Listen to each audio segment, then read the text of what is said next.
ఇదివరకు మనం wild life smuggling అంటే పెద్ద జంతువుల గురించి వినేవాళ్ళం. కానీ ఇప్పుడు కొత్తగా ఒక షాకింగ్ ట్రూత్ బయటపడింది. చీమల్ని కూడా స్మగ్లర్స్ ఇంటర్నేషనల్ మార్కెట్లో అమ్ముతున్నారు. అవును, కెన్యా నుంచి వేలాది రేర్ క్వీన్ యాంట్స్ని ఇల్లీగల్గా ఎక్స్పోర్ట్ చేస్తున్నారు. అసలు వీటితో ఏం చేస్తారు? 2025 ఏప్రిల్లోని నైరోబీ జొమో కెనియట్టా ఇంటర్నేషనల్ ఎయిర్పోర్ట్లో కెన్యా అథారిటీస్ ఒక మ్యాసివ్ యాంట్ స్మగ్లింగ్ అటెంప్ట్ని ఐడెంటిఫై చేశారు. ఇందులోని 2 బెల్జియం టీనేజర్స్ని, ఒక వియత్నమీస్ పర్సన్ని అండ్ ఈవెన్ ఒక లోకల్ కెన్యా పర్సన్ని అరెస్ట్ చేశారు. వీళ్ళందరూ 5440 జెయింట్ ఆఫ్రికన్ స్పీసెస్ అయిన మెస్సోర్సెఫోలిడ్స్ అనే యాంట్స్ని స్మగ్లింగ్ చేస్తూ దొరికారు.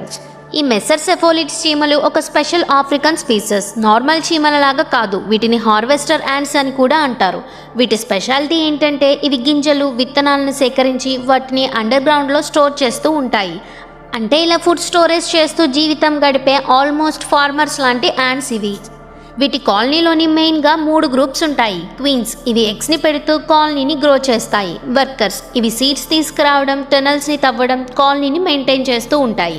సోల్జర్స్, పెద్దగా వీటికి మోచేతుల్లాగా ఉన్న కాళ్ళు ఉంటాయి. ఇవి కాలనీని కాపాడుతూ ఉంటాయి. ఈ మెస్సోర్సెఫోలిడ్స్ క్వీన్స్ చాలా పెద్దగా ఉంటాయి. ఇవి ఒక కాలనీని 10,000కు పైగా యాంట్స్ దాకా ఎక్స్పాండ్ చేయగలవు. అంతేకాదు, ఈ యాంట్స్ ఇకోసిస్టమ్ బ్యాలెన్స్లో చాలా ఇంపార్టెంట్ రోల్ ప్లే చేస్తాయి. ఇవి seed dispersal, soil turning and natural duties చేస్తూ నేచర్ని సపోర్ట్ చేస్తాయి. అయితే స్మగ్లర్స్ ఎందుకు ఈ మెస్సోర్సెఫోలిడ్స్ చీమలను స్మగ్ల్ చేస్తారు? ఇవి చాలా డిమాండ్ ఉన్న ఆఫ్రికాలో కనిపించే rare ant species.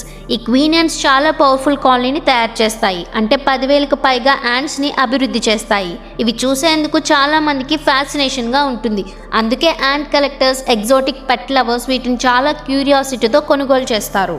Next, exotic పెట్ ఇండస్ట్రీలో ఉన్న డిమాండ్. యూకే, జర్మనీ, జపాన్ లాంటి దేశాల్లో యాంట్ కీపింగ్ ఒక స్పెషల్ హాబీ. వాళ్ళు ఎక్వేరియంలోని ఫిష్ని పెంచినట్లు ఫార్మెక్వేరియం అనే గ్లాస్ బాక్సెస్లోని ఈ చీమల కాలనీస్ని పెంచుతారు. ఎందుకంటే ఇవి గుంటలు తవ్వడం, సీడ్స్ తీసుకురావడం, వార్ చేయడం, ఇవన్నీ చూడడం ఒక థ్రిల్గా ఫీల్ అవుతారు. Next, YouTube and social media బిజినెస్కి యూజ్ చేస్తారు. కొంతమంది వ్లాగర్స్, ఇన్ఫ్లుయెన్సర్స్ ఈ యాంట్స్ని తీసుకొని ant queen laid eggs today, ants fighting, feeding live insects లాంటి వీడియోస్ చేస్తూ millions of views and ad రెవెన్యూని సంపాదిస్తున్నారు. ఇలాంటి వాళ్ళు ఈ రేర్ యాంట్ కాలనీస్ కోసం ఎక్కువ డబ్బు ఖర్చు పెడతారు. Next, illegal resale market. Smugglers ఈ క్వీన్ యాంట్స్ని స్మగ్ల్ చేసి ఇల్లీగల్ బ్రీడింగ్ ఫార్మ్స్లో పెట్టి కొత్త కాలనీస్ని తయారు చేసి ఇంటర్నేషనల్ బయ్యర్స్కి రీసేల్ చేస్తారు. ఒక క్వీన్ యాంట్ దాని కాలనీతో కలిసి 10,000 నుంచి 15,000 వరకు ఉంటుంది. ఈ చీమలు చూడడానికి చిన్నవి అయినా వాటి వెనుక ఉన్న డిమాండ్, రేరిటీ అండ్ థ్రిల్ వల్ల స్మగ్లర్స్ వాటిని గోల్డ్లా ట్రీట్ చేస్తారు.